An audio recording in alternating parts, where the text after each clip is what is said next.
Hello everyone, AmyR here with Prairie Paper and Ink, and high time I started a Father's Day card series for this year. So the idea for this card came floating up in my head a couple weeks ago.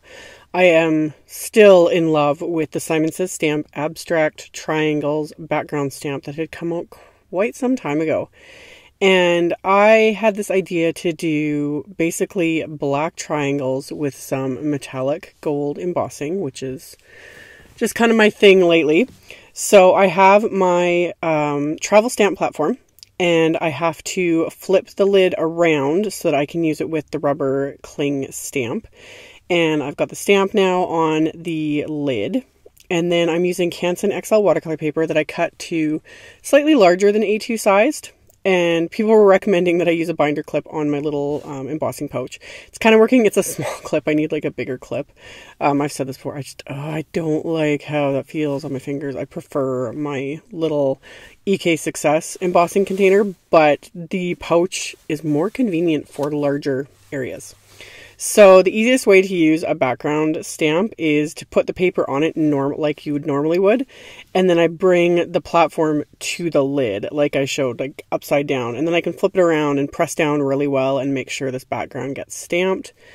It just gives a little bit more control versus just putting the paper on the top of the stamp and pressing with your hands.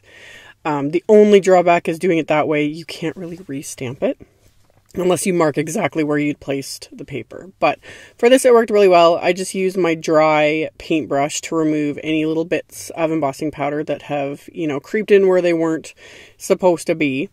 And then I let my heat tool heat up for a bit before bringing it to my background. Because I'm heating on watercolor paper, it takes a little bit longer to melt, but not very long.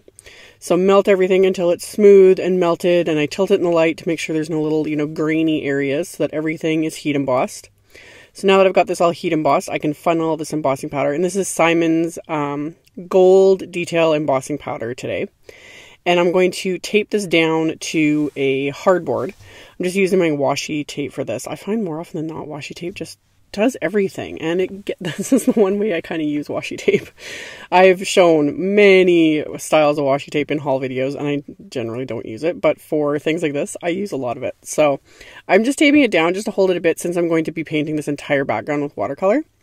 And just taping it down to the hardboard. This is also why I cut the piece bigger. This is about 6 inches by 4 3/4, because my plan is to use an A2 die on this in a bit. So the idea with this was to use just black watercolor, and that is all I use here. So I pulled out my Mijello Mission Gold palette, and all I'm using is the black watercolor. And on some triangles, I use less water, more color. And then on some other ones, I'm using more water, less color. So I get all these different shades of black and gray, which the graphicness of the triangles, and then the gold heat embossing and the black, this was the idea that popped in my head, and I have been wanting to create this card for a while because I thought it would look so fun. You could do this really with not just like black, but this would look gorgeous if you did all one shade of blue or red or whatever color you want, but just use the one color, and then use areas with more color, less water, less color, more water. So you get all these different shades of the same color. So really simple, easy to do. And it's a fun way also to kind of practice with the color, with watercolor, seeing how things look with more water, etc., etc. This was fairly simple, so it didn't take too long to do. That's also the bonus of having it heat embossed. Because of the raised areas, I don't have to worry about one area being dry before painting right next to it. That, raised bit of embossed line keeps things from kind of bleeding into each other. Plus, that's the bonus of using several shades of just the same color, so that if any areas do bleed into each other, which happened a bit here because I tend to work a little bit quickly, but it's easy to just paint an area darker, or to lighten up with a bit of paper towel while it's still wet. You can kind of, sop up the excess color, etc. So I just kept going along and just filling in the triangles. And then as I got further along filling it in, I would go back and add either another layer of color, or I would, really thicken up the watercolor paint, you know, less water, more color, and like darken areas, because I really liked that variegated look that was happening here with all these different shades. And I really like the really dark black because, again, it's watercolor. As it dries, it's going to lighten up. So, you know, that is just the nature of watercolor. So as it would dry and areas would lighten more than I would, you know, originally wanted them to be, I would just go back and add, you know, another layer of color and just keep going. So this was really simple to do and just fun, you know, no pressure. You don't have to worry about shading or anything like that. You're just filling in the areas. And with a background like this, you can kind of do whatever you want because all the different triangles make so many fun shapes.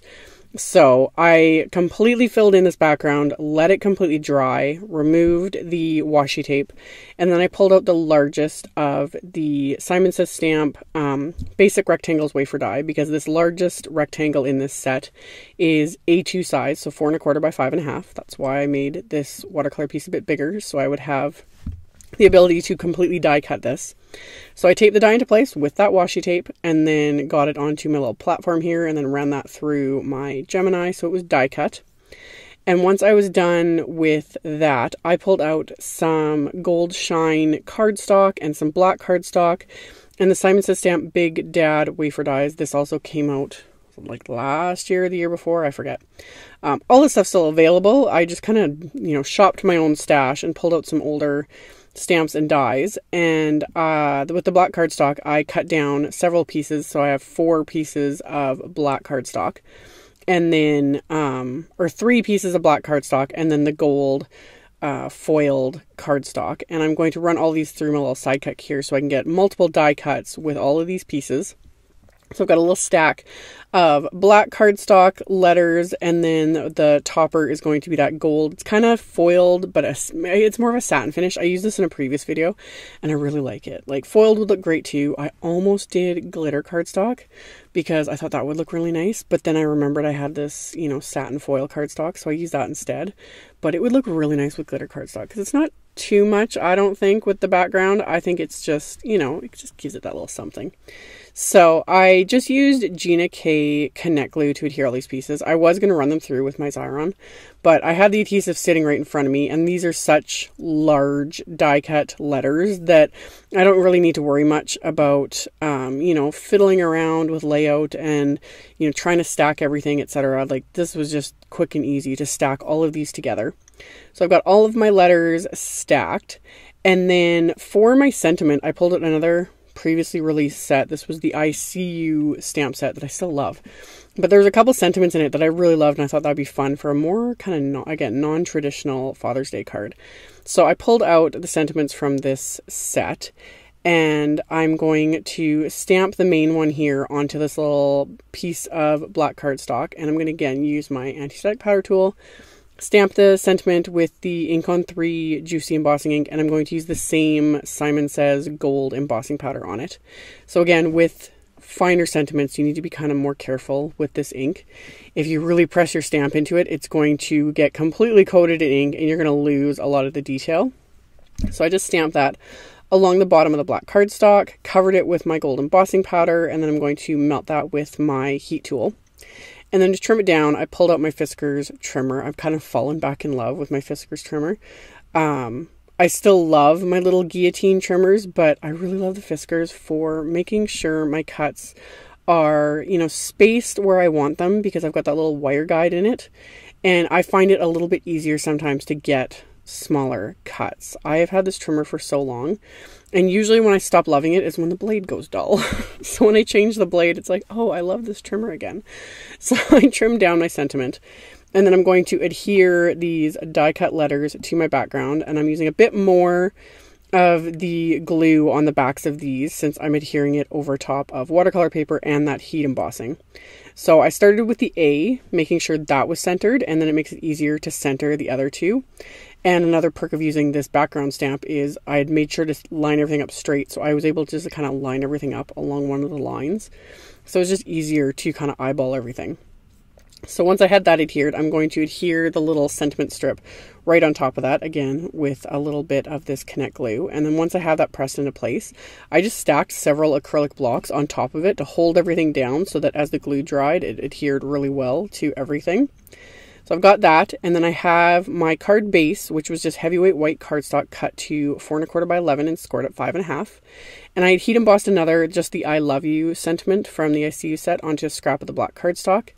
And then I decided to ink up the heart from the ICU set with Simon's Stone ink. So just nice gray ink. I thought that would kind of just finish off the inside of the card. And then I adhered that little black cardstock piece with the I love you to the center of it. And then I'm going to adhere my card front, and I'm just using my Xyron Mega Runner here, so it applies a good amount of adhesive. Because I had taped this down, it didn't really warp much at all, but I still want to adhere it really well to my card base. And that's going to finish off my card. So as always, I will have a link below the video to my blog post. I'll have links to all of the supplies used, etc. So you can check that out below if you're interested. Thank you all so much for watching and subscribing and thumbs upping and commenting on my videos. I really appreciate the support. And I will see you all very soon in the next one. Bye.